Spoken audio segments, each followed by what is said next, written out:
Eh ben me revoilà, déjà, pour un nouveau podcast, pour manger des livres avec vous. Bah ouais, comme le dernier il était un peu court, et que ça faisait longtemps que je n'en avais pas fait, je me suis dit allez, une petite salve de mini-podcast. Hein, on peut pas toujours en faire qui dure 1 heure, malheureusement. Donc là, je vous ai parlé de Dehors les chiens, les infidèles juste avant, et j'espère vraiment, pour ceux qui ont écouté le podcast, vous allez vous jeter dessus, parce qu'encore une fois, c'était un super bouquin.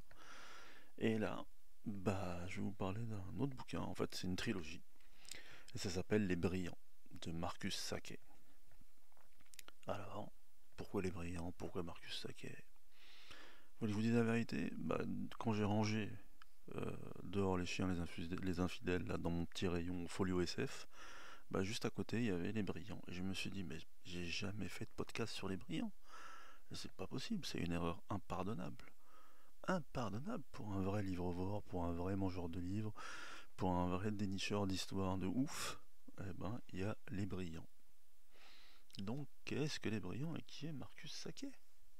Marcus Saquet, c'est un Américain qui a une cinquantaine d'années, il est né en 74, et comme la plupart de ce genre d'auteur de thriller, quoi, c'est un mec, c'est un universitaire hein, qui a fait des études de sciences politiques et de communication, et qui est devenu un best-selling auteur aux États-Unis avec plein de thrillers. Et moi, en fait, c'est pas le genre de profil qui m'attire à la base. Alors, comme souvent, je vais vous raconter l'histoire de ma découverte du bouquin en question. Comme vous le savez souvent, si vous m'écoutez, je vais souvent farfouiller chez Gibert. Et je vais souvent vendre des bouquins chez Gibert pour en fait avoir un bon d'achat et pour pouvoir me payer des bouquins qui coûtent un peu cher. Et un jour, je faisais la queue, donc pour vendre des bouquins chez Gibert, et j'avais acheté un lot de livres d'occasion, genre à Emmaüs, un truc comme ça, pour pouvoir les vendre justement.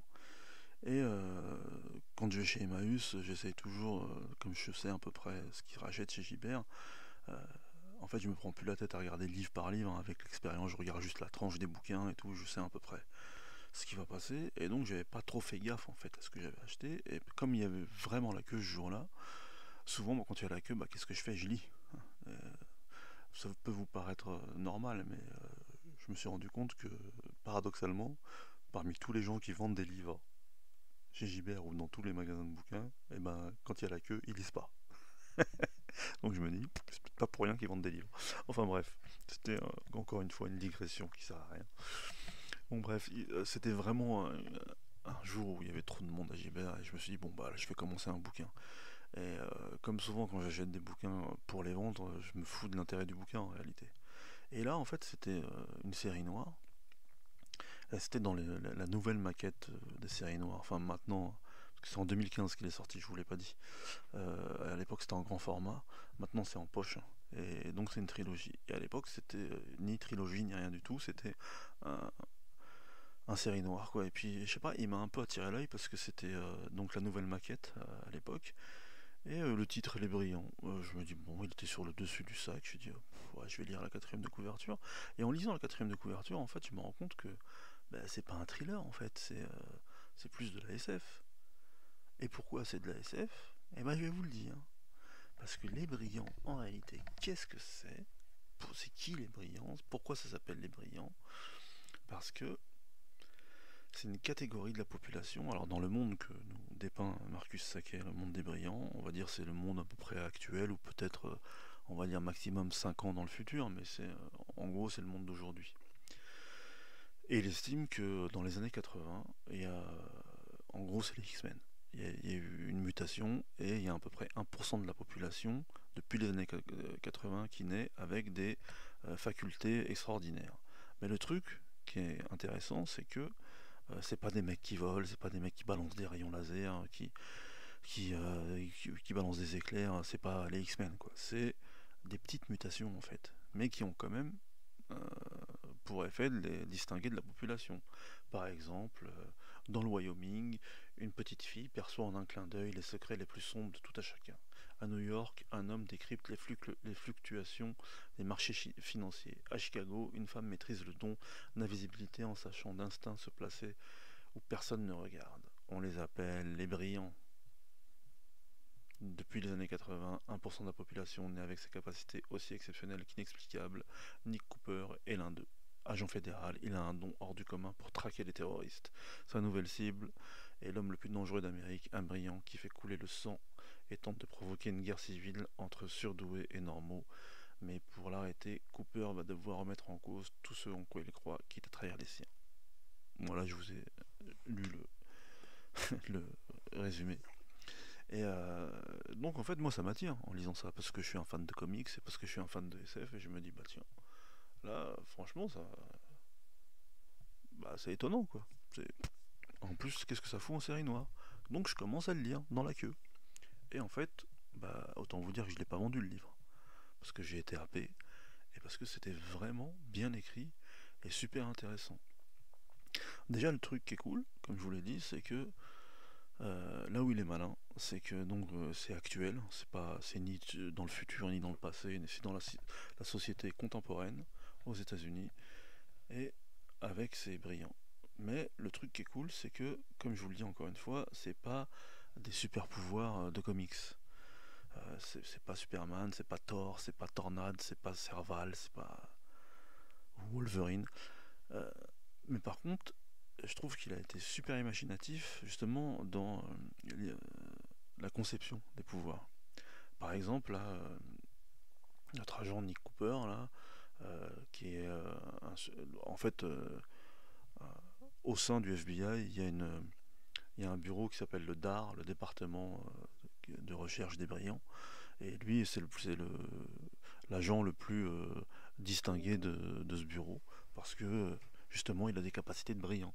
Alors on peut se dire bah c'est un traître en fait, c'est un traître à sa cause, c'est encore un vendu, etc.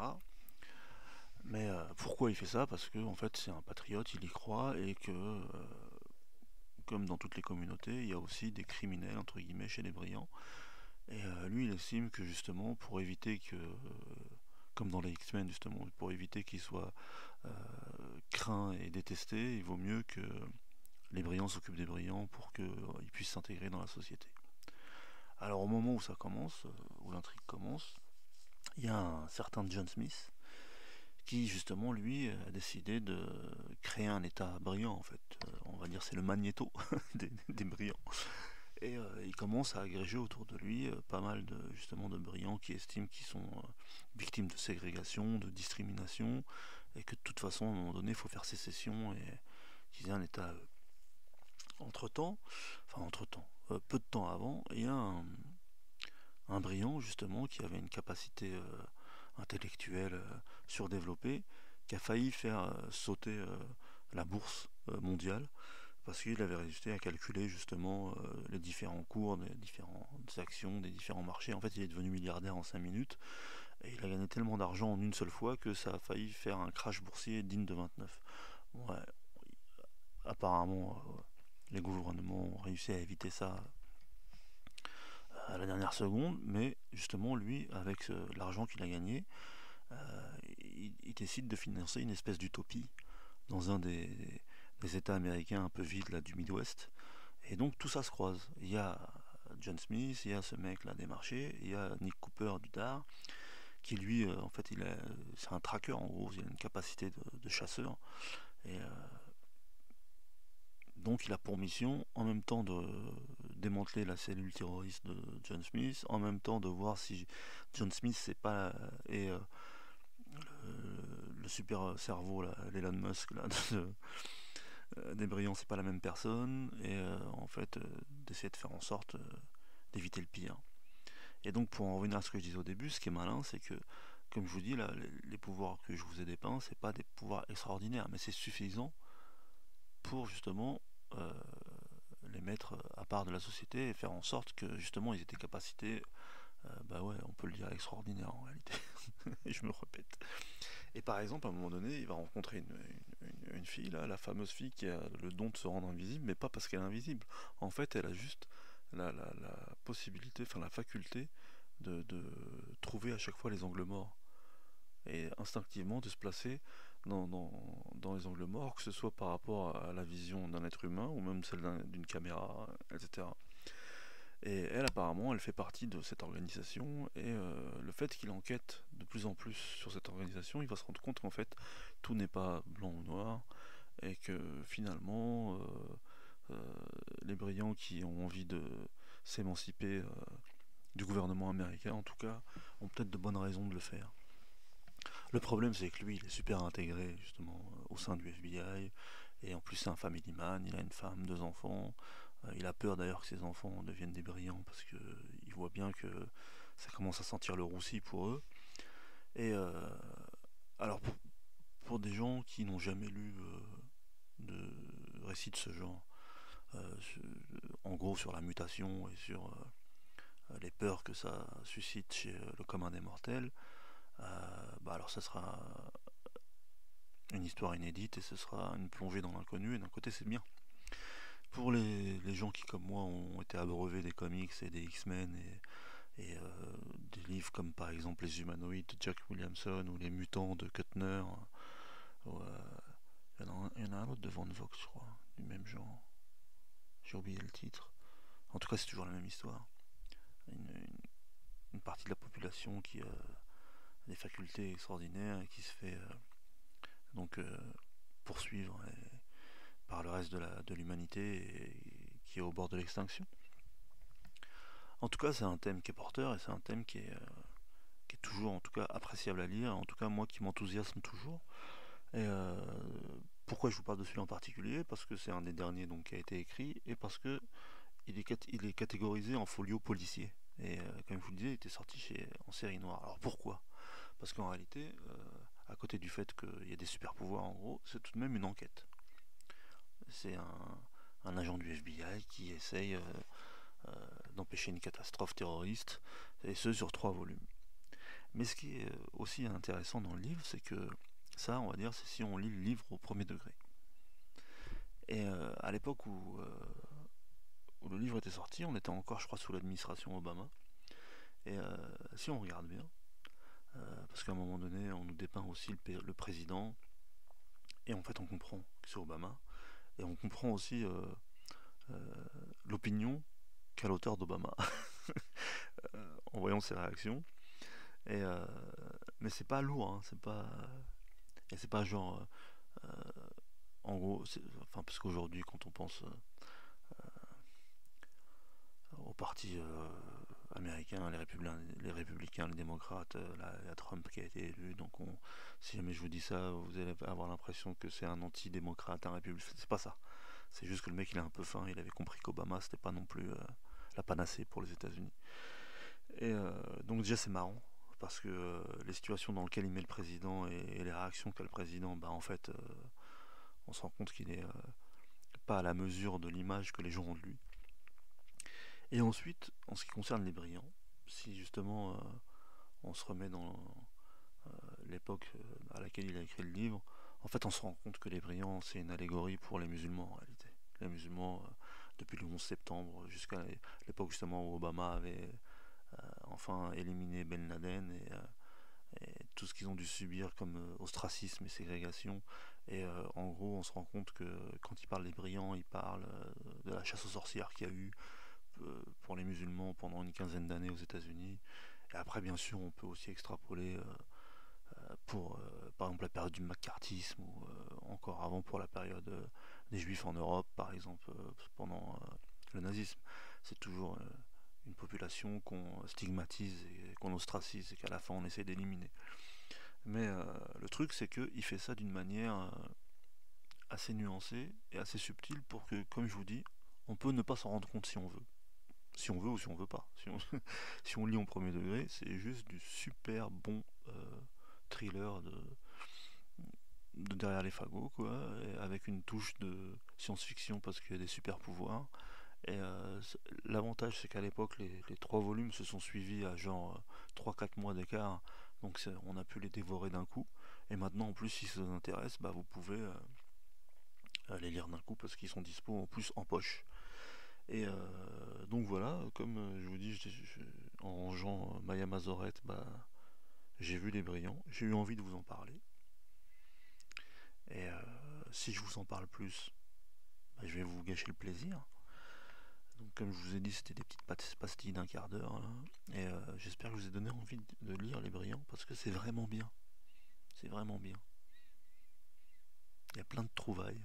Et il y a des trouvailles déjà dans, comme je vous dis, le truc qui est super intéressant et qui fait passer entre guillemets la pilule pour ceux qui aiment pas du tout la SF ou pas du tout le concept des super-héros, parce que pareil, ça a été écrit à une époque où il n'y avait pas encore la super-héros fatigue, comme on appelle ça aujourd'hui. Il n'y avait pas encore eu tout le cinématique universe. Enfin, il existait déjà, mais c'était la bonne période, on va dire, et c'était pas comme aujourd'hui où en fait on en a marre parce qu'il y en a eu trop. Et si en plus, comme je vous dis, vous avez été un peu fan dans votre jeunesse, par exemple, de Strange ou des comics américains, eh ben, c'est une réminiscence subtile des super-héros. Donc voilà, et pareil, comme je vous dis, il y a plusieurs degrés de lecture, vous n'êtes pas obligé. Et puis peut-être que je me trompe, peut-être que vous y verrez autre chose, comme second degré, troisième degré, quatrième degré. Et en tout cas, c'est cool. Il y a plusieurs layers, comme on dit en anglais. C'est un millefeuille. Mais c'est un millefeuille qui a bon goût et c'est une douceur. Donc régalez-vous, les mangeurs de livres. À bientôt.